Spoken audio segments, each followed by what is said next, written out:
Class వ్యక్తి ఒకప్పుడు రాజకీయాలు శాసించేవాడు.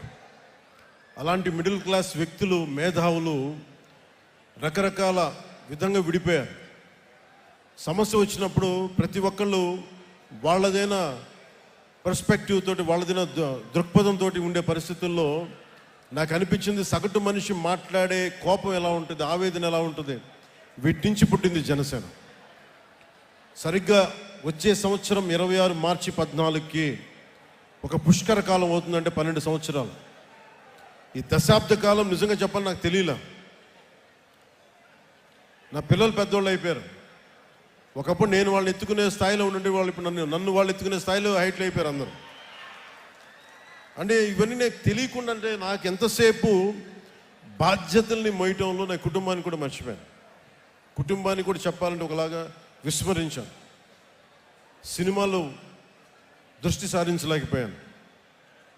కానీ ఏవి దృష్టి సారించలేకపోయినా, దేనిమి చేయలేకపోయినా కానీ నా జనసేన, నా జన సైనికులు, మా వీర మహిళలు, నా సమాజం, నా నేల, నా దేశం, వీటిని మీటింగ్ ఎప్పుడు దృష్టి అస్సలు సంపూర్ణ దృష్టి పెట్టాను. అన్నీ వదిలేశాను. కానీ దాని ఫలితం అనుకుంటా ఈ రోజున భారతదేశంలోనే అత్యంత ఘనమైన విజయం సాధించాం మనం 100% స్ట్రైకింగ్ రేట్ తోటి.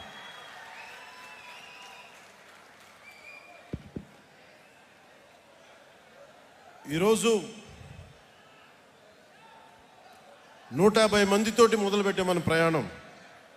ఒక 18,000 మనల్ని నమ్మే జన సైనికులు, వీర మహిళలు వచ్చారు.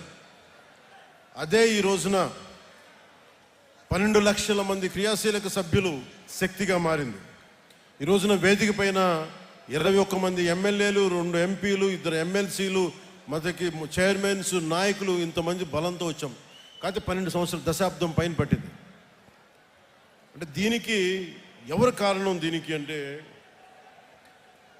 Janasena journey it is a journey of resilience and redemption. అంటే విముక్తి, అంటే విమోచనం చేయాలి ఒక కష్టాల నుంచి ప్రజల్ని. అలాగే తట్టుకొని నిలబడాలి, రెసిలియన్స్. ఎన్ని కష్టాలు వచ్చినా ఓరిమితో తట్టుకొని నిలబడాలి. అలాంటి గుణం నాకు ఉంది. కానీ నేను ఒక్కడిని చేస్తే సరిపోదు. అలాంటిది మన జన సైనికులు, వీర మహిళలు మీరు రోడ్ల మీదకి వచ్చి నిలబడి నాకు అండగా ఉండి గుండె ధైర్యాన్ని నింపితేనే ఈరోజు ఇంతమంది వేదిక పైన కూర్చున్నాం, మీకు మాట్లాడగలుగుతున్నాం. You are the unsung heroes. మీ పేర్లు తెలియకపోవచ్చు, మచ్చుతోనే. అందుకని మేము ఈసారి ఏం చెప్పానంటే, మేము మాట్లాడటం కాదు, మీరు మాట్లాడితే మా నాయకులు అందరూ వింటాం. అందుకని నేను అందరినీ పిలిపించాను.